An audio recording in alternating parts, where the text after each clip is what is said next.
Class 12 math vector analysis में दो समांतर रेखाओं के बीच की दूरी ज्ञात करना है। अगर दो समांतर रेखाएं vector r equal to vector a1 धन लैम्डा वेक्टर b1 तथा vector r equal to vector a2 धन लैम्डा वेक्टर b2 है तो दोनों रेखाओं के मध्य लघुत्तम दूरी हो जाएगी d इक्वल टू माड of vector b1 cross vector b2 dot vector a2 minus vector a1 अपान माड of vector b1 cross vector b2।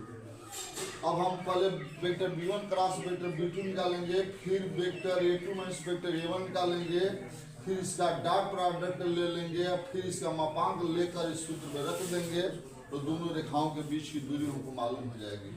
यदि दो समांतर रेखाएं vector r equal to a1 धन लैम्डा वेक्टर b तथा vector r equal to vector a2 धन mu vector b है तो इनके बीच की न्यूनतम दूरी d इक्वल टू होगा vector b cross vector a2 minus vector a1 बटा माड ऑफ वेक्टर b, यानी दोनों में वेक्टर b एक ही है।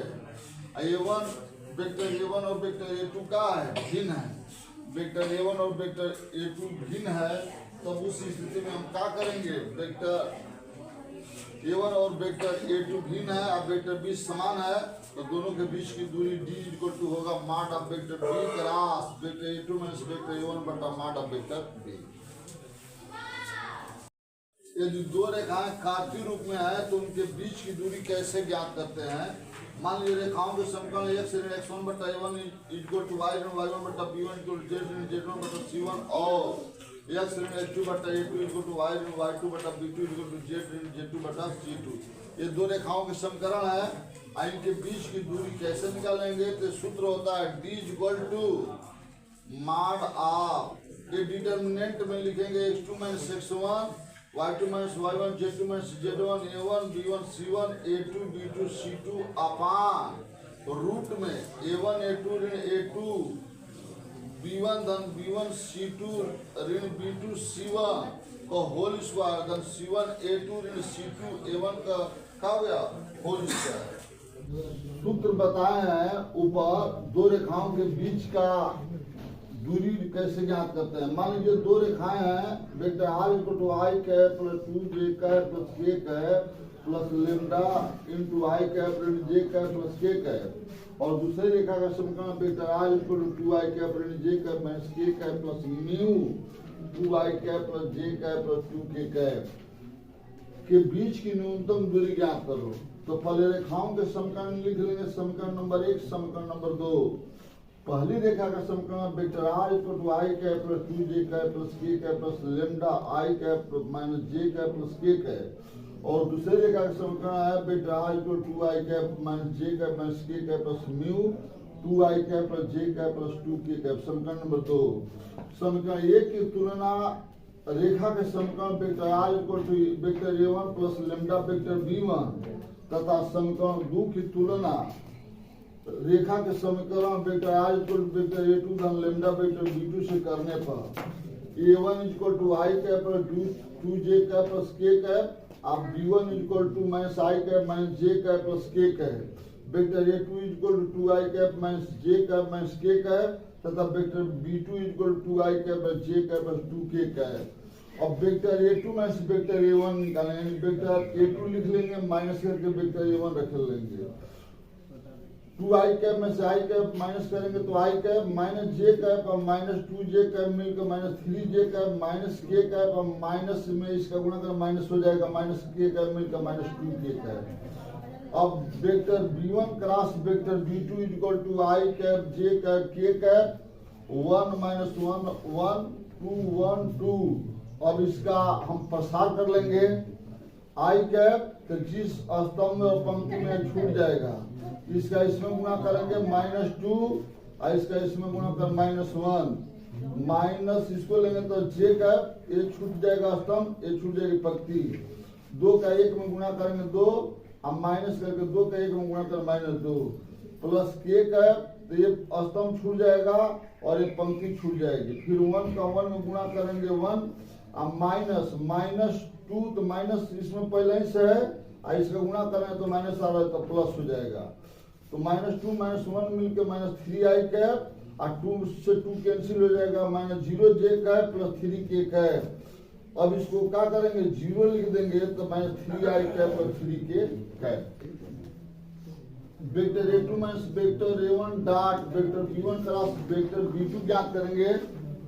i cap 3j cap minus 2k cap dot minus 3i cap और 3k कैप। ये vector a2 minus vector a1 का मान है, i vector b1 cross vector b2 का मान है। i का i के साथ डॉट प्रोडक्ट ऑन होता है, j का j के साथ डॉट प्रोडक्ट ऑन होता है, k का k के साथ डॉट प्रोडक्ट ऑन होता है।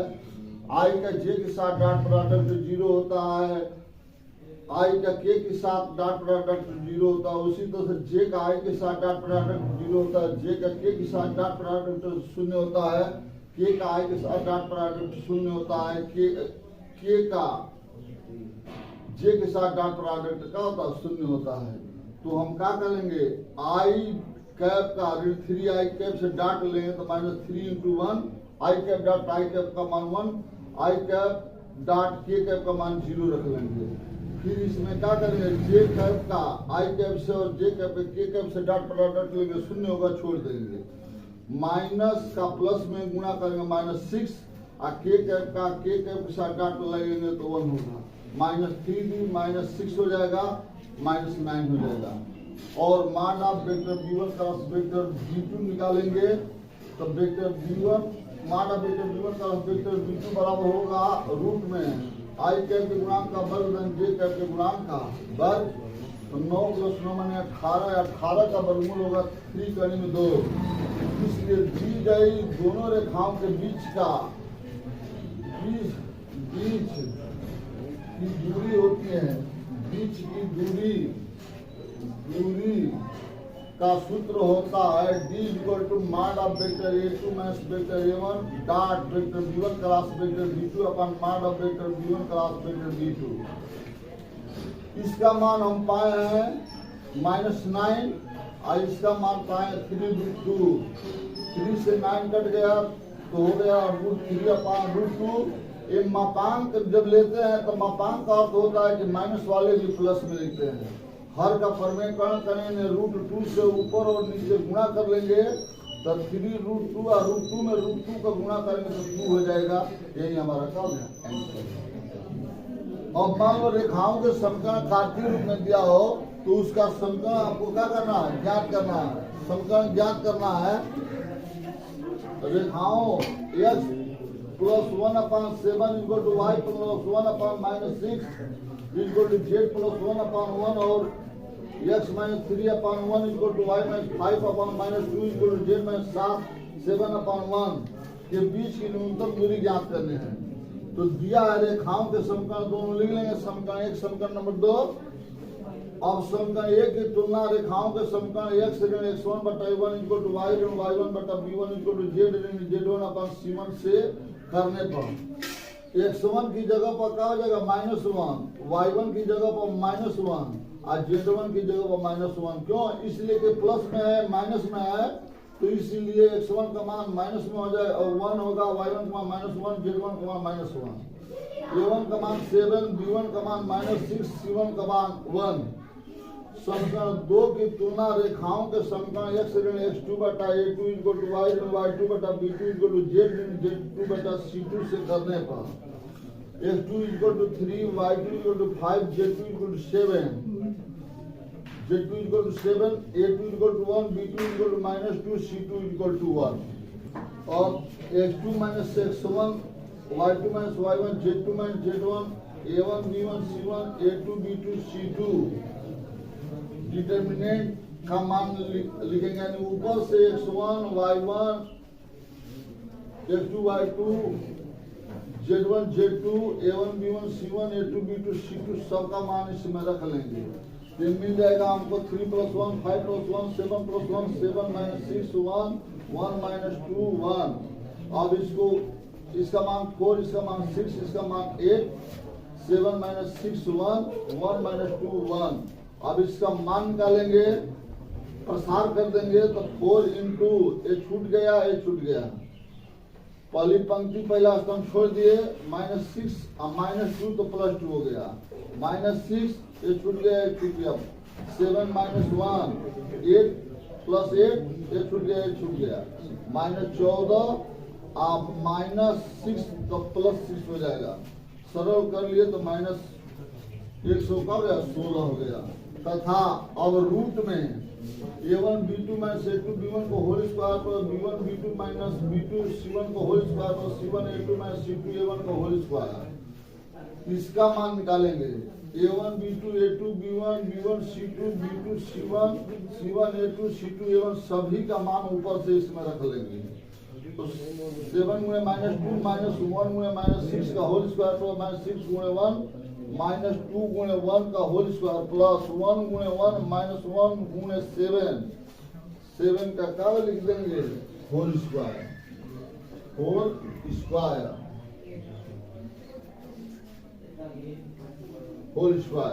अब इसको सरल करेंगे। -14 + 6 का होल स्क्वायर -6 + 2 का होल स्क्वायर 1 - 7 का होल स्क्वायर। इसको हल करेंगे -8 का वर्ग प्लस -4 का वर्ग प्लस -6 का वर्ग 64 + 16 + 36 कड़ी में 116। कार्तीय रूप में रेखाओं का समीकरण दिया है तो उनके बीच की दूरी का सूत्र होता है d = mod of determinant x2 - x1 y2 - y1 z2 - z1 a1 b1 c1 अपान a1 b1 c1 a2 b2 c2 अपान रूट में a1 b2 minus a2 b1 को whole square plus b1 c2 minus b2 c1 को whole square plus c1 a2 minus c2 a1 को whole square. पहले तो इस सूत्र को याद कर लेंगे। कार्तीय रूप में रेखाओं का समीकरण दिया है तो उनके बीच की दूरी क्या होती है। सूत्र में इसका मान निकाले हैं तो -116 आया, इसका मान निकाले हैं तो रूट में क्या आया 116 आया है। मापांक का अर्थ होता है कि माइनस वाली भी क्या होती है प्लस हो जाती है।